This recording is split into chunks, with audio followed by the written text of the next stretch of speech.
Greetings, Tony Mobley here. Conversations with Tony Mobley. Glad to be here tonight. And so we're going to do things a little bit differently tonight. And I want to say something that I haven't shared before.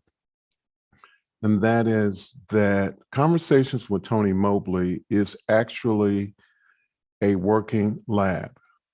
It is a lab where we are failing forward sometimes.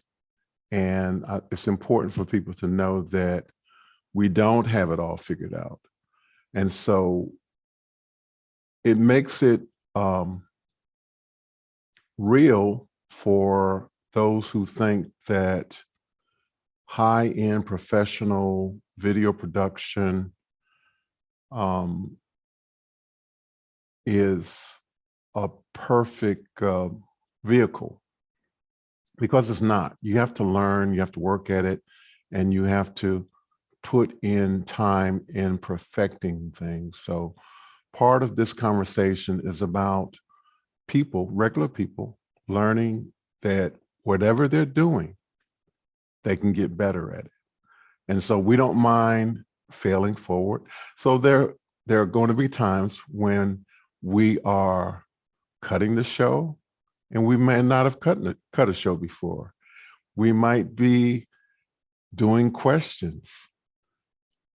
We might have done questions before, but fortunately tonight we have people who have cut shows and have answered and have done the questions. So I just wanted to let you know that this is not an attempt at being perfect, and it's not an attempt at removing all of the rocks that sometimes we have in our bags. It's an opportunity to learn and to fail forward, and it's okay. And that's why this is what it is. It's a conversation. And so tonight we are honored with having one of the most warm, passionate, kind individuals that I have met through office hours. And that is Dr. Christopher M. Clark, Ph.D. And I'm just going to share a little bit about him. And then I'm going to let him talk. I want him to share what he wants to share with us. And also tonight is going to be a little bit different, because before we go to the questions tonight, he is actually going to do a lab. So let me share with you some of the achievements of Dr. Clark. He is Professor Emeritus of Education at Michigan State University. After serving 9 years in the United States Navy submarine officer, he earned a master's and Ph.D. degrees in educational psychology from Stanford University. He is an international researcher on teaching, teacher education, education leadership, and professional development. An award-winning author of books, journals, articles on teaching, teacher thinking, teacher learning, and social constructivist models of teaching.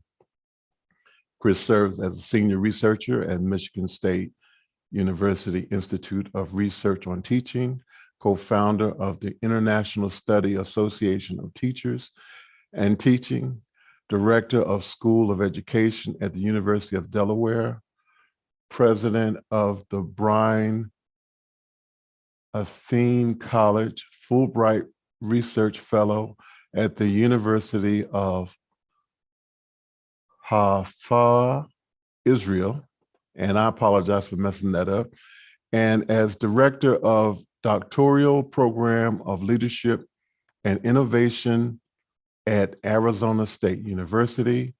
And I think the most important thing to him is he lived happily with his wife of 55 years in Tempe, Arizona. They are the parents of 5 children and 7 the grandparents of 7.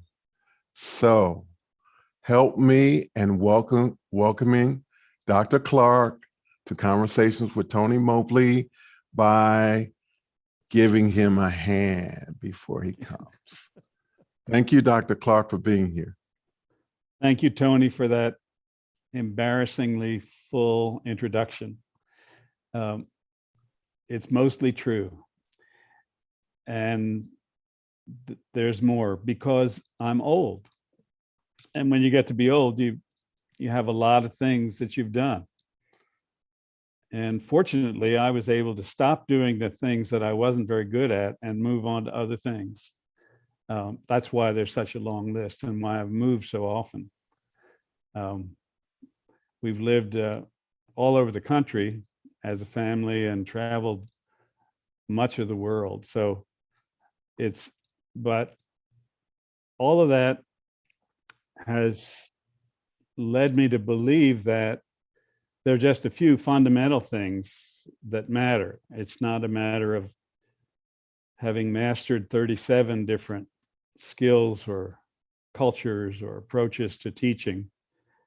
It's a matter of seeing how things are done in Canada and in Israel and in Turkey and in India, and realizing that there's much more in common that teachers the world over have with one another than there is that's unique and different. It's all about learning. And teacher learning has turned out to be the heart of what I care about and what I try to model and do myself, learn from my own experience, as well as try to design or co-design or co-create settings from which teachers can learn while they're doing their teaching, while they're doing the things that they were prepared to do and that they developed and polished throughout their careers, whether they're a first-year teacher or a 31st-year teacher. So let's hear it for teachers. I mean, there are millions and millions of teachers the world over, and they are doing essential work.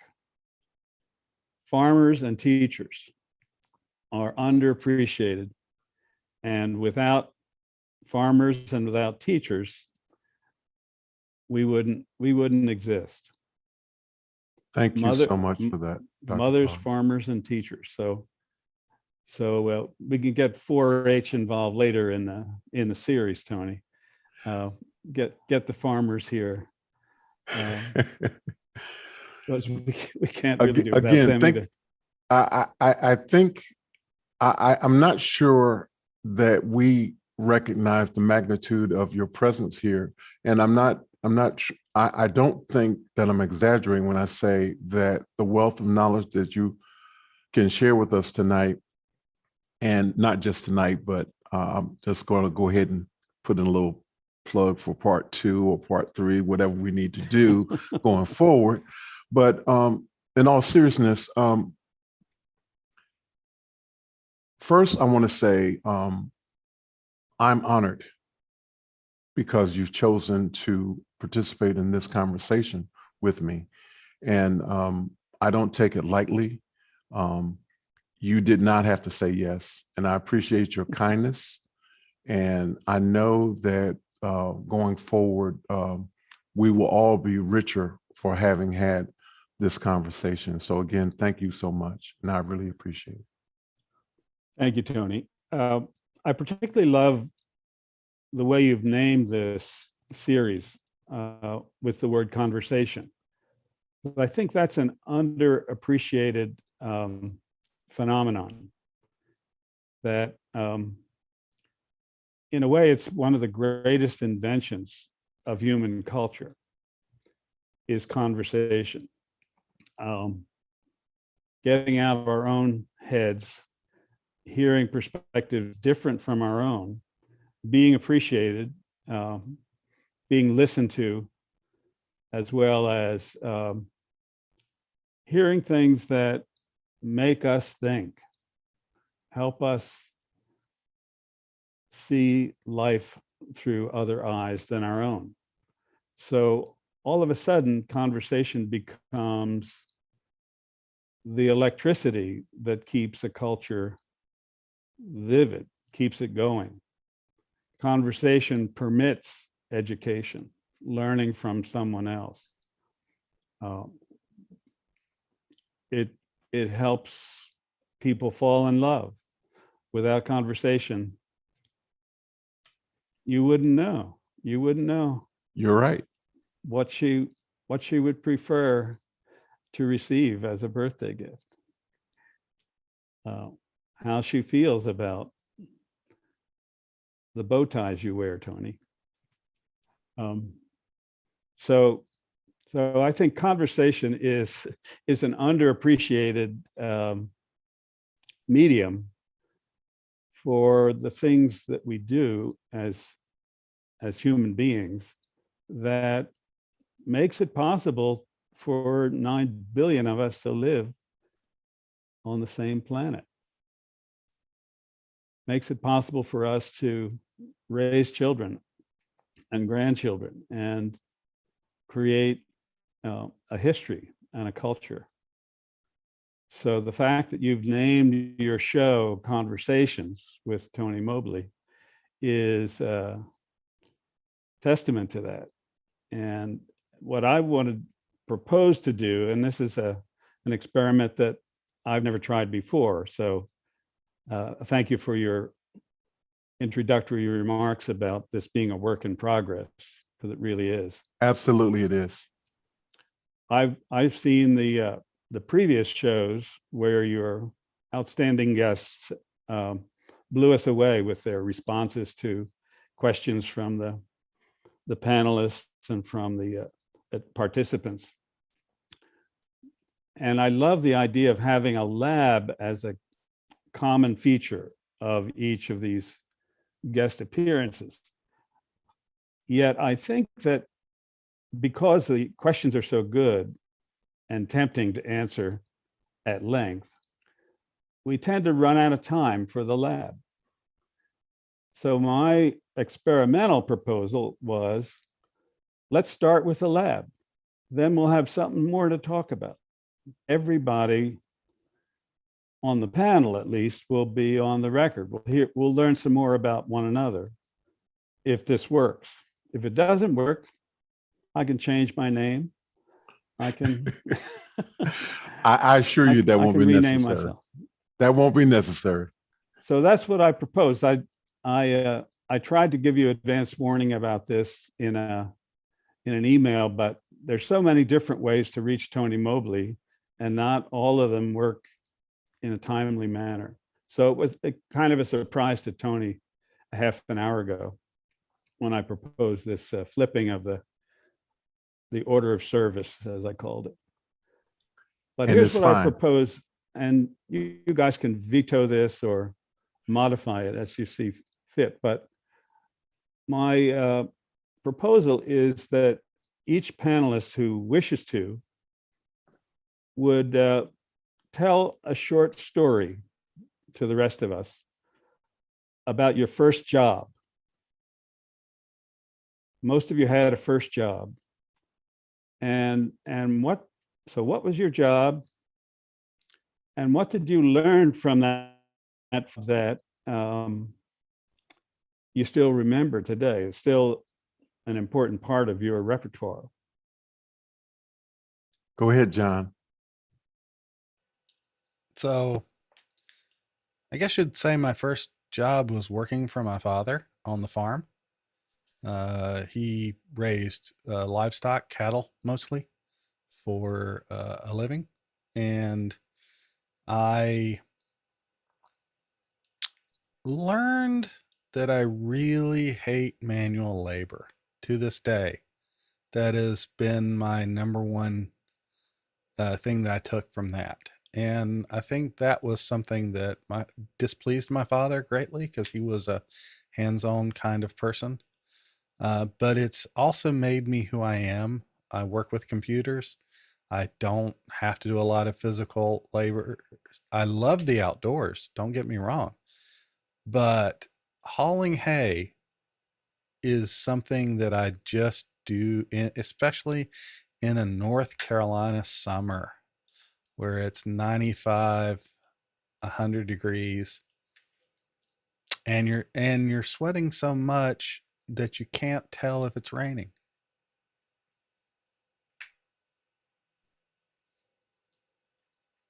Yeah, that's what I Thank you, learned. John. Probably not where you thought this would go, but No, I love it. I love it. I had no preconceptions. Now, let me add one more request, which is when each of you finishes your story and your lesson learned, invite another panelist to tell their story. well, Emily, would you mind telling yours since you had your hand up next? Sure. So I had a lot of jobs prior to being getting my official first job. I mowed lawns and babysat and was a mini entrepreneur from quite a young age. But my very first job was at a candy store. And it was like a gift shop with chocolates and candy. And the owners that owned it were a couple, and they were huge to attention to detail. That was their big thing. I remember she asked me to count back money, and I didn't know what she meant on the first day. And I was like, I don't understand what that means. And so she explained it to me, and then I learned how to do that. But the gift wrapping and like the customer service and making sure that when you put the chocolates in the box that they sat next to each other so they didn't come out all jumbled and things like that is very just the attention to detail was amazing, and it has stuck with me for everything. So it doesn't matter if it's something that's, it doesn't count. It to me, it still needs to have a higher standard of quality when I give it out to someone else, whether it's, a pamphlet that I made or, doing a webinar or just putting together our toolkits for our teachers. That's just got to be done well. So I'll go to Liberty if she wants to share, since no one raised their hand and I have to call out people. That's funny because I'm like, okay, I'm going to cut to myself now. So thank you for that, Emily. And I like what you said too about the idea of it doesn't matter like where you start with your first job. So that actually helped me to go even younger. So I think I was probably 8 years old, and there was a lady up the street who, with her kids, she said, hey, well, she'll give us like a couple bucks to come hang out with her kids. So now being an entrepreneur and having a little one, I get why she did that. So that because she worked from home at that time, and so that she could be focus on doing her work and have kids over to play and sure give them some candy money. So just my lesson of just being able to connect, or I don't know if it's necessarily connecting, but just the wisdom that she had, that I could look at it now and like, okay, what else can I apply to my life that I learned when I was 8? So that was my first job, I'll say. And I'm going to toss it to Roscoe. Thank you, I guess. First, I score kept at a bowling alley when I was a teenager. I used to ride my bike over prior to walk. And what do I remember about that? Well, first of all, everyone was really nice. A few of them were a little bit drunk, but I was a little naive, so I didn't really understand that. I just thought they were kind of overly nice. And the one thing I remember is if the scorekeeper, and this was before computers and all that, so they didn't want to scorekeep, they just wanted to party. That's why you were there. So and a friend and I would go over every night and go up and down. And you want a scorekeeper? Yeah, okay. If they had 111 in the 7th, then they owed you $1. And it's amazing how many times I don't know why. I don't know where this rule came from. And they'd buy you Cokes and all night long and that kind of stuff. But it was really kind of fun. One night I probably learned the most. Tom Rice was the other gentleman's name who score kept with me, and it was raining. And as we left, a car was T-boned a Volkswagen was Wow. T-boned by a Camaro, and we were the first two to get there. And I'll never forget that moment. And I get angry to this day if I see a car driving without its headlights. And I know that's a very strange thing, but that's really what I remember the most, is that it was rainy, the Camaro didn't have its headlights on, and I'll leave it there because then it gets to be kind of painful. And I will pass it to, who do we have left? We have Ray. Thank you, Ray. My first job was as a janitor in our family church. And we had red carpet. And at weddings, they would throw things that showed up on red carpets that took forever to get rid of. In fact, what the thing I learned the most was even my mother's closest friends would come to church with their white gloves and go down various surfaces and report back to my mother.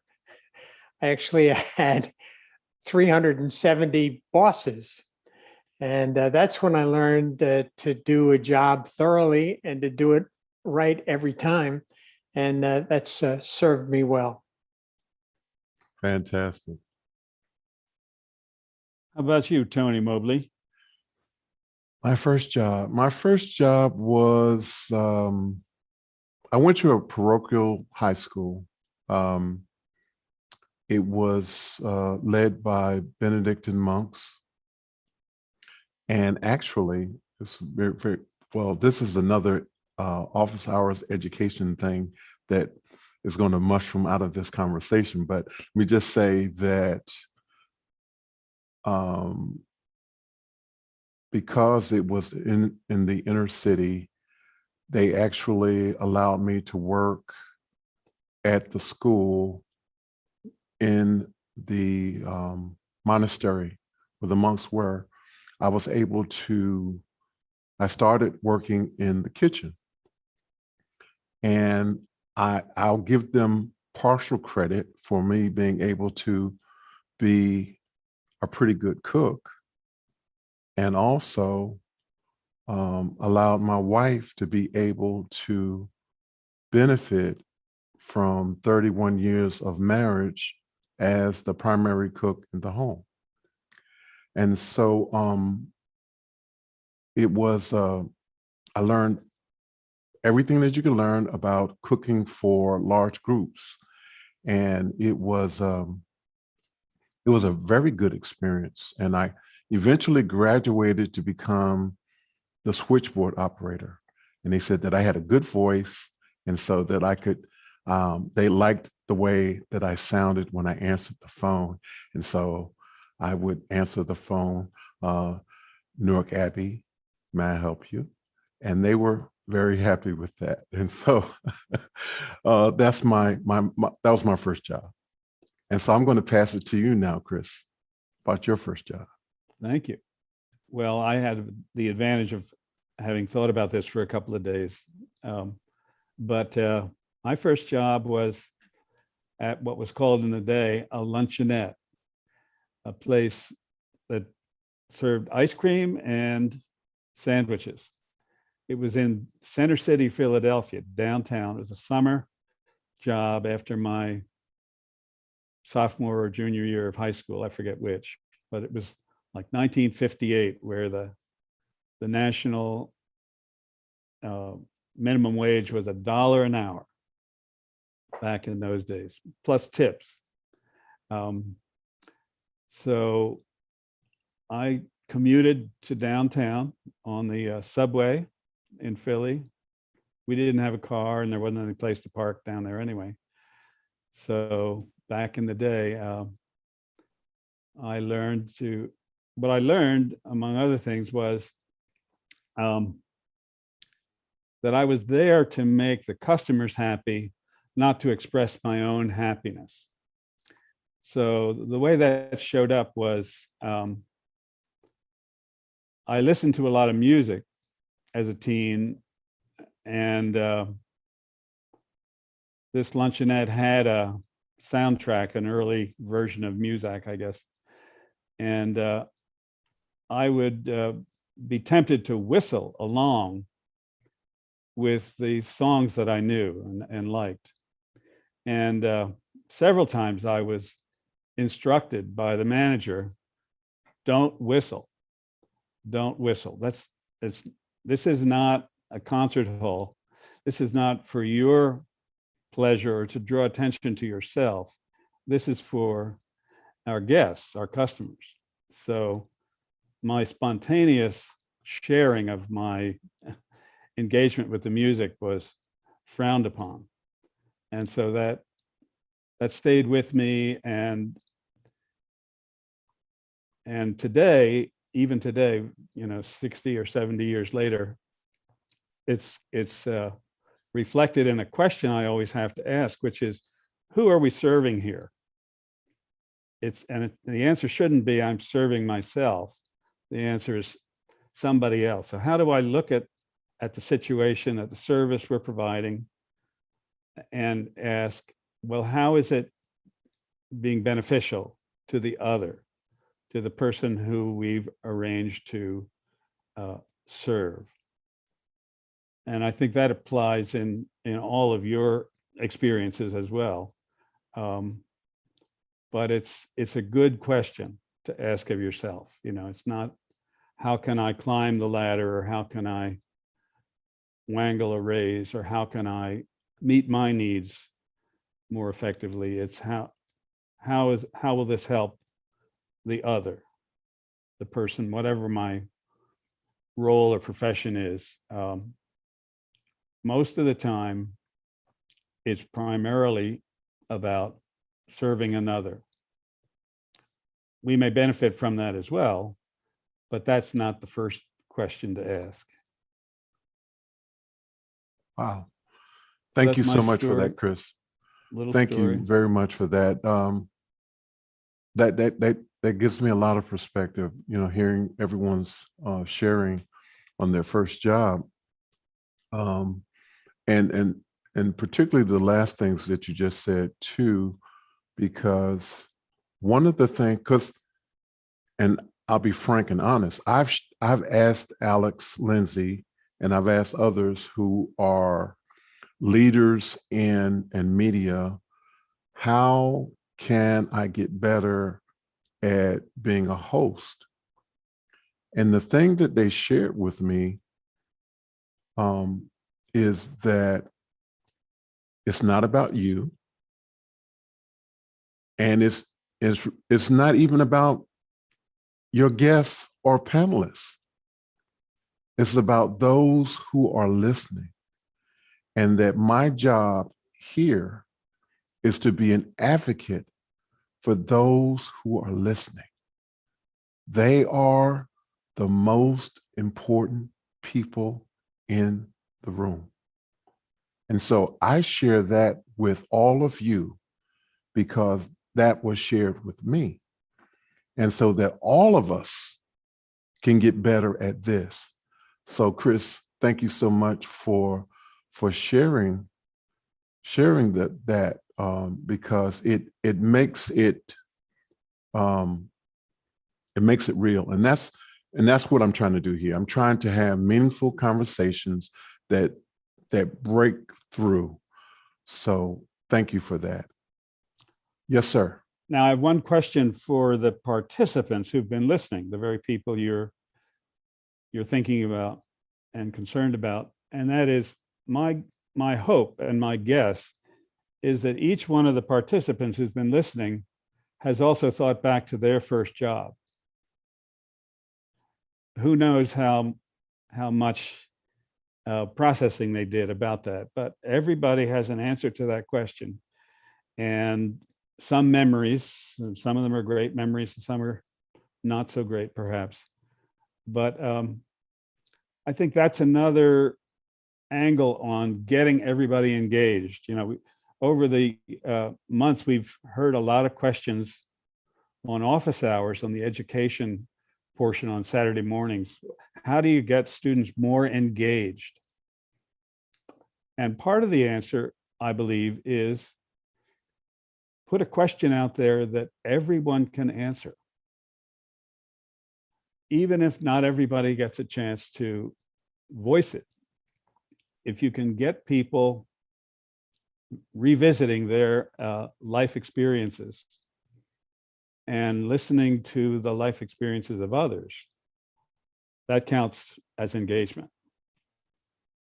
So I don't know if we probably can't do a poll. I don't know if we've developed the technology to do that, or even if we would want to, but I just bet that we can do a poll, but we might fail forward really badly on that, trying to do it tonight.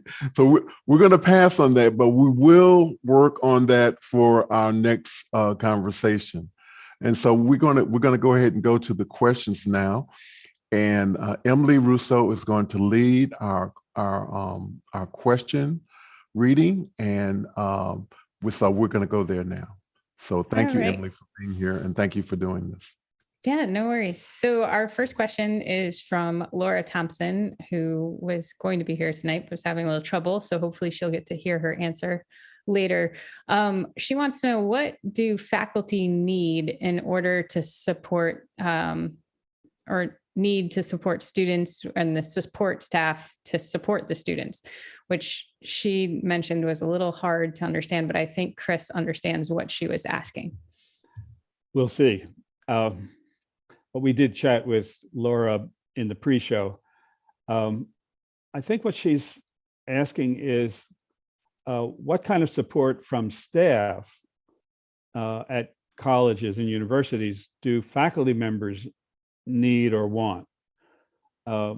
And what it refers to is support for college students with particular needs or strengths or differences that the staff whom she's referring to are advisors and counselors and writing center staffers and so forth, whose job is to help students be successful. And of course, faculty members' job is to help students be successful. So, but each have different strengths and different means of supporting student success. So my answer to Laura is what faculty members need is help seeing the learners through the eyes of specialists like themselves, the staff members. The faculty members are specialists in the subject matters that they teach, but they're not specialists in dyslexia, for example, or some other condition that's invisible to the eye, but can make a huge difference in how reasonable the expectations of the faculty member are for individual students. So we faculty members need help seeing what the range of abilities is in our classes, and things that we can do, suggestions that we could do to make the content that we're teaching more accessible to all the students, not just to the ones who are like ourselves. That's often a sort of a rookie faculty mistake, is to assume that, well, if you're in this class, you're like I was when I was your age, so I'm going to teach like I was taught.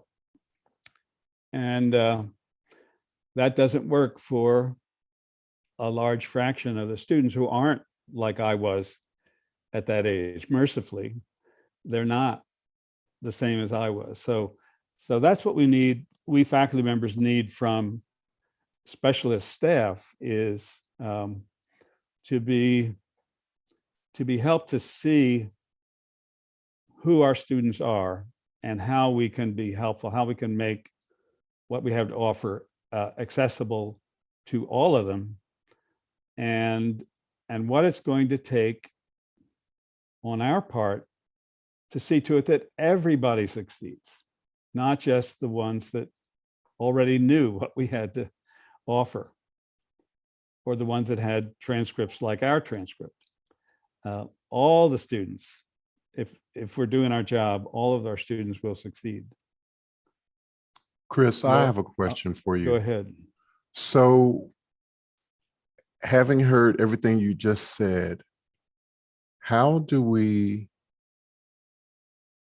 get those parties to actually talk with each other? How do we help them have the conversations that they need to have so that it is able to impact the entire community? I think we need to invent at colleges and universities a Conversations with Tony Mobley show for faculty and staff to get together in a forum like this, where we're all, the size of our rectangles is equal, and have these conversations on the 15th of August. Instead of what I've been exposed to far too often, which is the welcome back assembly or big faculty meeting, doesn't give attention to the staff, doesn't allow for this kind of a conversation to happen. It's too big and too dominated by deans and department chairs and bureaucrats who want to clarify the way the health plan has changed. So that's what I suggest, is that the Tony Mobley brand of conversation happen between faculty and staff as a way of getting each semester started, not just the fall semester started, but every semester, because we need to be reminded, and it's a new group of students coming in the spring and so forth and so on. So we all need to recommit to this idea that no particular subgroup has all the answers. The faculty need to work with and draw on the skills of the staff and vice versa, or it won't add up to a completely successful experience for the students. Thank you for that, Chris. Emily, do we have another question? Oh, yes, we have several. However, reminding everyone, if you have a question, please put it in the question and answers, because people are voting on them as well. So our next question comes from John Pewitt here on the panel, and he wants to know, how has the field of education changed over the course of your career? Nice short question, nice long answer. Thank you, John. It's my specialty. No, that's good. That's good. Lots of different answers, but the one I was most involved with was, how has research on teaching changed during the course of my career? Because I was sort of drawn into that as a graduate student and continued to do it for the next 40, 45 years. When I was in graduate school, the dominant approach to research on teaching, the search for the good teacher, focused on teacher behavior. And it was kind of excessively scientific. You know, we're going to be able to create observation systems where we describe the behavior of teachers, and we researchers are going to sit in the back of the room and observe these teachers from other planets, essentially, and see how they behave and exactly what they say, and whether they ask higher order or lower order questions, and whether they give positive reinforcement for right answers or treat students critically if they give what they think of as wrong answers. And the hope was that this so-called process product research would yield up a set of patterns of behavior, teacher behavior, that would reliably lead to higher student achievement across the board. So if they did it right, then they would magically produce high test scores for the students, because there was a right way. If only we did enough observation and statistical analysis, we would discover the correct way to teach, the most effective way to teach. Well, just as I was finishing graduate school, some people at Michigan State came up with the missing piece, which was, well, wait a minute, teachers aren't just behaving, they're not following scripts. They're also thinking, they're also planning, they also have implicit theories about learners and about themselves, about what makes a good teacher. And all of these invisible cognitive things, we call them, may make an important difference in how effectively teachers teach. So it's not just the behaviors, it's also the ways in which teachers interpret and connect and observe cues, puzzled looks on the part of their students that lead them to change their plan, go back around and repeat it, or take somebody aside and ask them what their understanding of it is or why they're looking puzzled. And so that led to a whole different paradigm of research on teaching, which we called research on teacher thinking.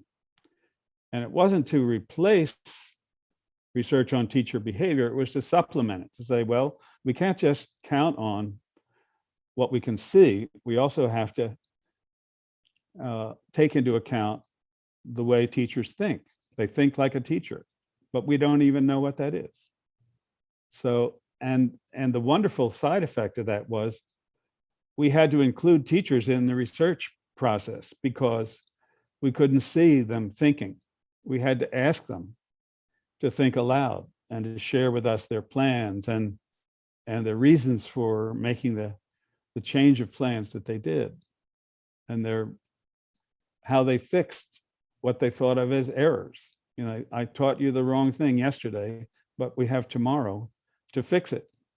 So we move away from the idea of doing everything perfectly once the first time to saying, let's keep thinking about this. And if we make a mistake on Tuesday, well, let's fix it on Wednesday and Thursday, because we can do that. So teaching and research on teaching became much more, I would say, respectful of the work that teachers do, because we discovered that teachers do a lot more thinking and cognitive and emotional work than was visible if we just observed their behavior. That was a golden time in my experience that lasted from 1976 through the turn of the century, when teachers were more engaged with research, learning from the experience of examining their own practice. This is when I and some others stumbled onto the idea of teacher conversation groups, that you can not only learn from individual teachers learning from their experience in their own classrooms, but also if they get together and talk about and compare their experiences in different classes and different classrooms, they can learn from each other. We don't need to hire visiting professors that come in and tell their story and leave with their $100 honorarium, and we're still in the same mess that we were in last week. So it upped the quality of teacher professional development, because teachers as peers became involved with one another, helping one another, listening to one another, seeing things from perspectives different than their own in their own closed classrooms. Fantastic. And then things fell apart again. Thank you for that, Chris. Short. It's interesting that everything keeps coming back to conversations, and I think Alex shared on a lot of the early education hours the fact that we learned by doing things, but in the process of doing things, there is interaction, and the interaction informs, or the learning is informed by the project and the interaction of the group. And so thank you again for sharing that. Emily, do we have any more? Oh, you had one more? One more punchline. Okay. That yes, we learn from having experience, but we learn even more from processing those experiences, from reflecting on them, and we learn more still from reflecting with others who have had similar experiences. So we've moved, John, to summarize the answer to your question. We've moved from teachers learning from the experience of being locked in a room and talking to themselves, to the power of reflection on experience, and then collective reflection on experience, or authentic conversation about it with others who get it, who are teachers, who've wrestled with similar problems, who've created their own solutions and managed their own dilemmas. Thank you, sir. All right. Our next question is from Mason Lancaster, and he wants to know, what did your experience as a submariner teach you about community and getting along with others? Well, that's a great question. A submarine is a pretty intense learning environment. The submarines, I was on 3 different submarines, and they were all about the same size, about 300 feet long. And we lived inside a cylinder, 16 feet in diameter and 300 feet long. It's not for everybody, Emily. It's not for everybody. And there were about 75 or 80 of us on these 3 submarines. First of all, everybody in the submarine was a volunteer. They wanted to be there. So that's an important part of a learning community. People want to be there. They're not required to be there by some outside authority. So do what you can when you're creating a learning community and maintaining one to make it welcoming enough that people actually want to be there. That's a question for yourself. How can I make this experience, whether it's indefinitely long or the length of a course, how can I make it one that people would be reluctant to skip? They want to be there. Secondly, in a submarine, everyone's job, from the newest seaman to the captain, is to learn about the ship. The 3 submarines I was on were similar. They were in the same class of submarine, but each had its quirks and individual qualities. And everyone's job was to learn and literally trace out every system, every hydraulic, mechanical, electrical, electronic, pneumatic system on that submarine, so that we certainly had specialists who were really good at electronics, really good at electricity, and the engine room and the sonarmen had their specialties, but everybody had to know the ship, backstage and on stage, and were examined. The so-called qualification in submarines involves being examined by the captain of a different submarine about how your submarine works and what are its quirks and what do you do in emergencies, because you never know who's going to be on the scene of the emergency, and the rest of our lives depend on that person doing the right thing in that emergency situation. So it was a learning community whose in which everyone's personal safety and our collective safety depended on everybody taking seriously the idea that I have to learn how everything works and basically how to turn everything off and how to sound the correct alarm so that everybody else leaps into action and does the right things to preserve the safety of the vessel. And I guess the third element that I took with me from submarine service is that people told stories about themselves and they collected one another's stories. We wanted to know what your first job was or where you went to school, what life is like in the part of the country that you came from.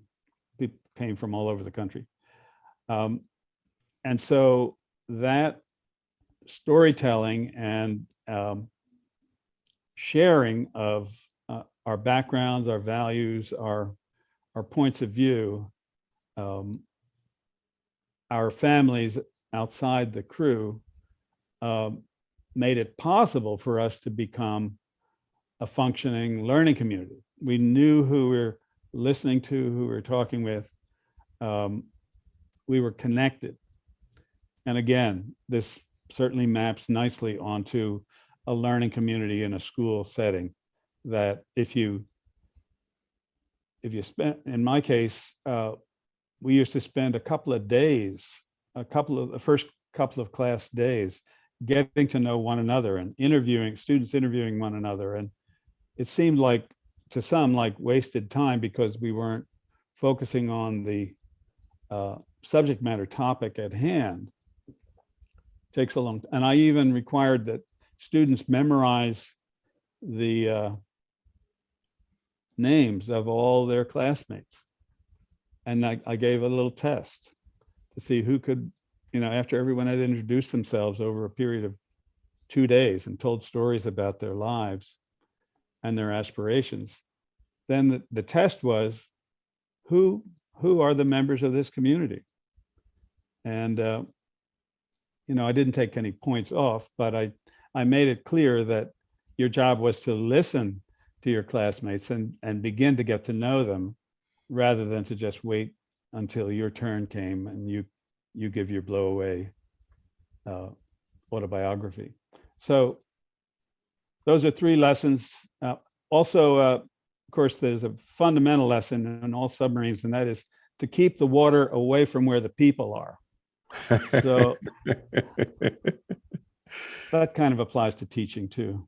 Thank you, Chris, for that, and Mason, thank you for the question. And I want to say to you, Chris, thank you for your service. And I say that with all sincerity because my father served in World War II and was injured, and so I appreciate you serving. Emily, we have, I think, 5 questions, and we have actually have about 6 minutes. So what we're going to do is we're going to try to get through all of the questions, and we may go over a little bit.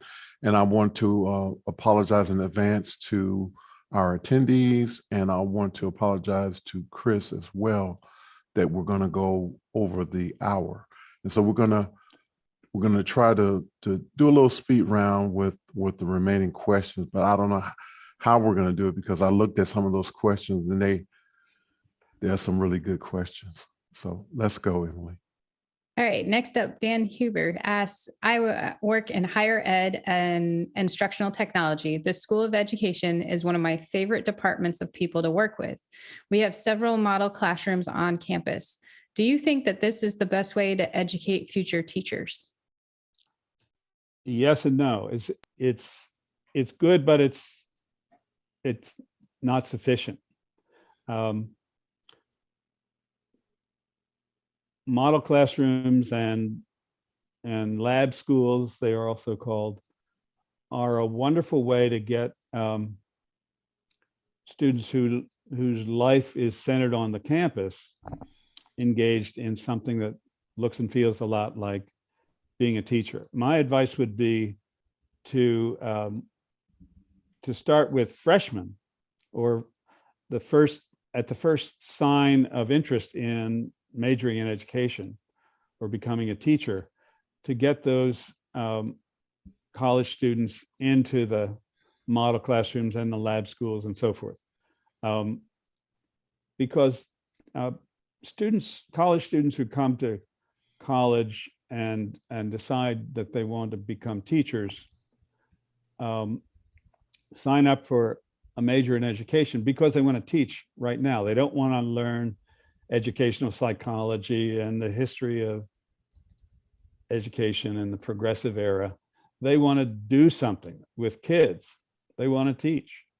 So let's use the lab school or the model classrooms as a way to get your feet wet, as a sheltered workshop to start doing things that look and feel like teaching. And then by late sophomore, junior year, if it's an undergraduate program, move out into the field where it's really happening, where it's more messy and more complex and more rich and more representative of what they're going to be encountering when they graduate than a model classroom or a lab school is. So it's a both and situation, not an either or situation. So Chris, for those people who don't know what a model classroom is, Liberty asked the question, what is a model classroom? A model classroom is an elegantly appointed classroom that's much nicer than any of the classrooms our graduates will teach in, usually. It's got brand new books from the publishers who want to promote their curriculum and their books, and it's beautifully lit, and it's located on a beautiful campus most of the time, and it's a place to kind of practice. It's a practice setting, but it's not representative of the richness and the pace and the complexity of teaching in an active public or private school, for that matter. So it's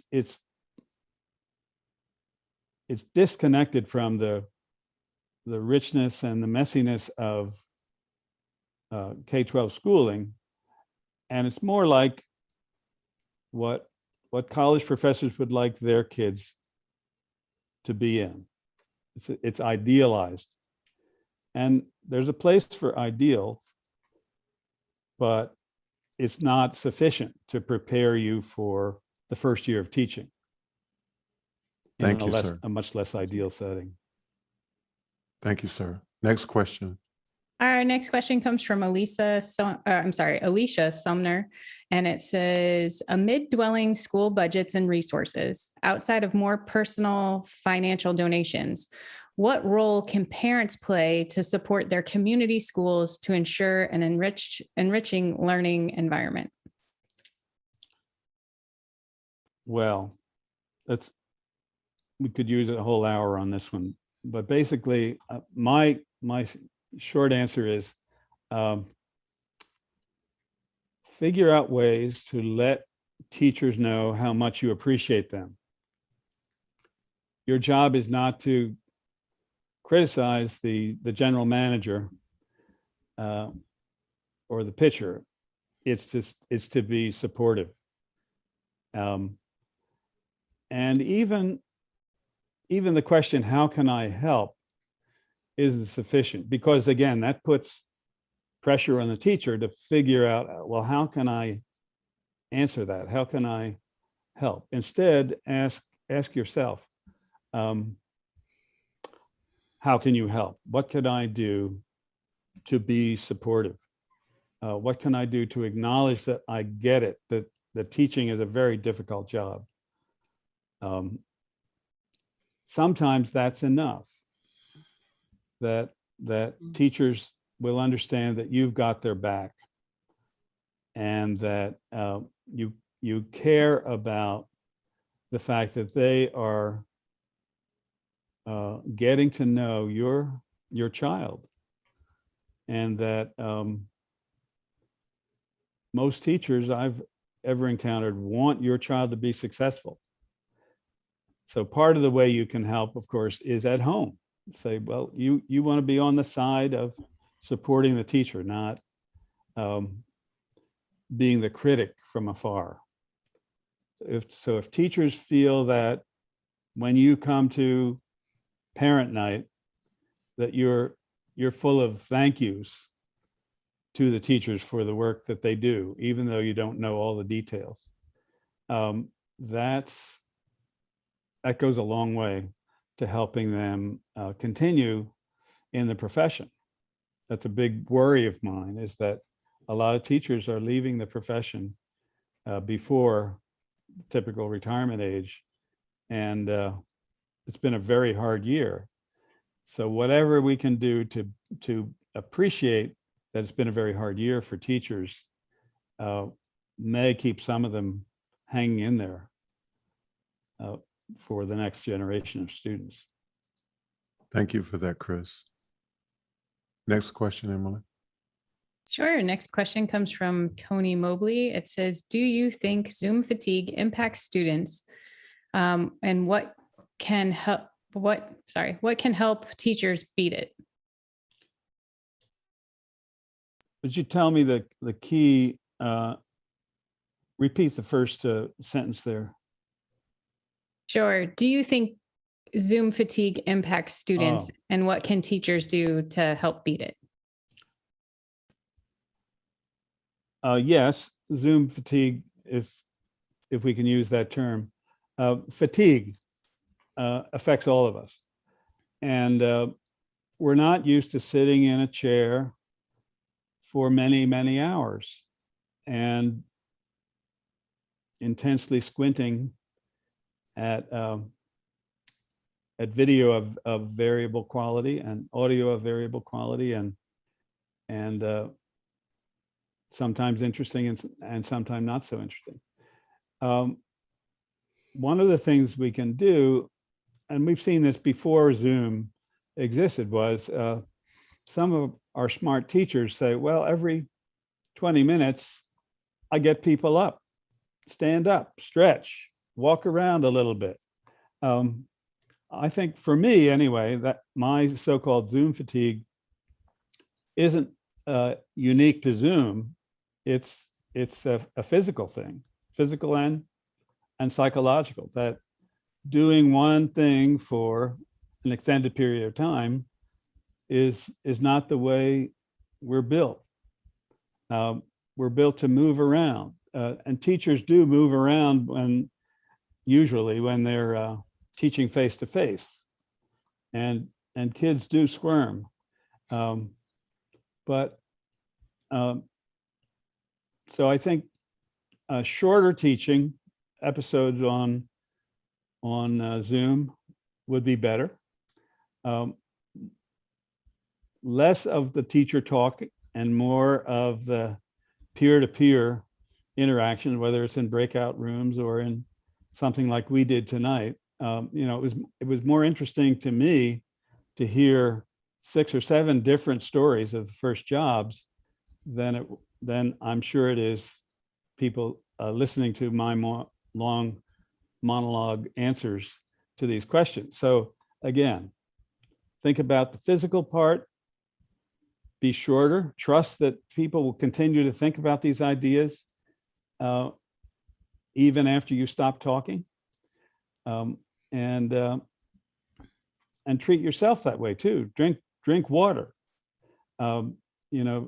Hydration is a problem, certainly is a visible problem in Arizona, but I think it's a problem or a need that all of us have. So if we're stuck trying to replicate the Bell schedule on Zoom, I think that's a big mistake. That's too long with too little benefit for the investment. Thank you for that, Chris. And I think we have one more question. Yep. One last question. Can you share, I'm sorry, this is also from Tony. Can you share how you helped your grandchildren navigate COVID-19? What are your suggestions that they do now? That's a good question. the two of our grandchildren live with us out here, and the older Isaac was in the end of his senior year of high school in March of 2020 when everything shut down. So that was a kind of a bummer because there were some rites of passage that got skipped for the seniors, all the seniors, of course. But his school did a great job to try to make up for that. We had a drive-through graduation ceremony that was a lot of fun, but different. They didn't do, he was in theater and in dance, and they didn't get to do their senior recitals, and they didn't get to do the final theater production of the senior year. He had been this sort of lead actor all through school, so it was kind of a bummer. But he's also very sensitive to following the rules. And so he was fine with quarantining in terms of preventing contracting COVID. And he was one of the first of his age cohort to receive the vaccination. So he takes it very seriously and masks up still, even though he is fully vaccinated. His younger sister, Aviva, was in her sophomore year, near the end of her sophomore year when things shut down in March of 2020. And she's an artist and an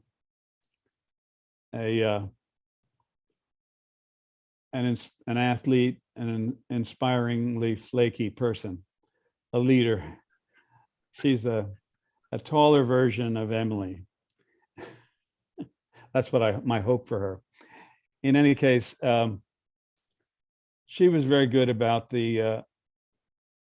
about following the rules for quarantine and so forth, and was nominally okay with online, what the school did with online education, virtual education in her junior year. But the enthusiasm kind of tailed off, and she began to miss friends, interacting with her friends more and more as their separation continued. So she too got the full vaccination as early as she was eligible to, and but has been a bit more of a boundary stretcher than her brother. And but still, my wife is not able to get the vaccine, so that's another issue. That, you know, we're all very sensitive to the fact that we have to surround her with vaccinated people and protect her from being infected, because she is not immune as all the rest of us are. So in our little 5 family, we call it, we have to think not just about ourselves and our own immunity, but about the danger of passing it on to vulnerable people, especially grandma. So that's, I don't know if that's enough of an answer, Tony, but it's a great answer. Thank you, Chris, so much for being here tonight. All I can we say have is another hour, don't we? What we're going to do. I think we're just getting warmed up here. Well, what we're going to do, if you're willing, is we are going to have a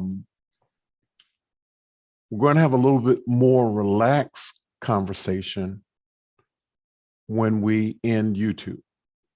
Oh. And so what I want to do right now, and this is a little bit out of order, but that's okay, because we are failing forward, and we do things like that. And so Chris, I also want to tell you that we were working on trying to get the polling done today, but we fell a little bit short. So Actually, Tony, I'm just going to jump in. Ken has been working on the back end, and on conversationswithTonyMobley.com, you can head over there now, and there are 2 polls that you can just engage with. And I don't know if you want me to read what they say, but there are polls there. So if you're watching live, sure, go go over ahead there. and We read. want to. Oh, Go ahead and okay. read. So the first poll is, the question asks, how important is trust in the classroom? And your options are very important, important, somewhat important, not important. So go ahead, and we want to hear from you. And the next question is, what do you remember most about your favorite teacher? Their stories, their teaching style, how they treated you, or other. So we even gave you an option to share more about your story. So again, that is at conversationswithTonyMobley.com. And thank you, Ken Jordan, for whipping Thank you, that Ken up. Jordan. Thank you, Ken Jordan. Okay, so what I want to do, let me do my thing. I have to do my things first. So let me do my things. So again, Chris, thank you so much. Really, thank you. I'm looking forward to us having an additional conversation very soon. Thank you so much. I want to thank the global family and friends. Let me back up just a minute. Let me thank Kimberly Mobley, who allows me to do this. I need to get my priorities right. Let me thank Kimberly Mobley for allowing me to be able to do this. And I also want to thank my global family and friends. I want to thank Alex Lindsay and office hour members, the DVE store who powers this Zoom webinar, VDO 360 webcam, which I'm not using tonight, but I want to lift them up. And this is why. I want to lift them up because at the beginning of COVID, they provided webcams for teachers who needed them. Very important. And they are in the business of helping educators as much as possible. And I know for a fact that they are still helping those who educate. So I wanted to lift them up. Again, special thanks to Mr. Ken Jordan, who is responsible for conversations with TonyMobley.com. And our guest next week is going to be Mrs. Jessica Barkle. And I'm just going to say, do not miss it. Do not miss it. You will be, if you're here next week, you will be very happy that you came. And so YouTube, those of you who are on YouTube, please come into the Zoom meeting. We're going to end YouTube. We're going to end YouTube, but we're going to continue to have a continued conversation. It's going to be a little bit more relaxed. And we may share some things that we didn't feel comfortable sharing on YouTube. And so we want to encourage you to come into the Zoom meeting, to ask questions, and just to let down your hair, but we're going to hang out. And it's loose. It's not, conversations with Tony Mobley is kind of relaxed, but this is going to be even more relaxed.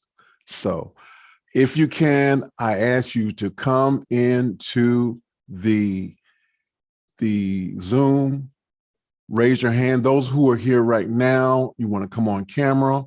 Once the YouTube ends, please raise your hand. We want everybody who's willing to come on camera. If you don't want to come on camera, in the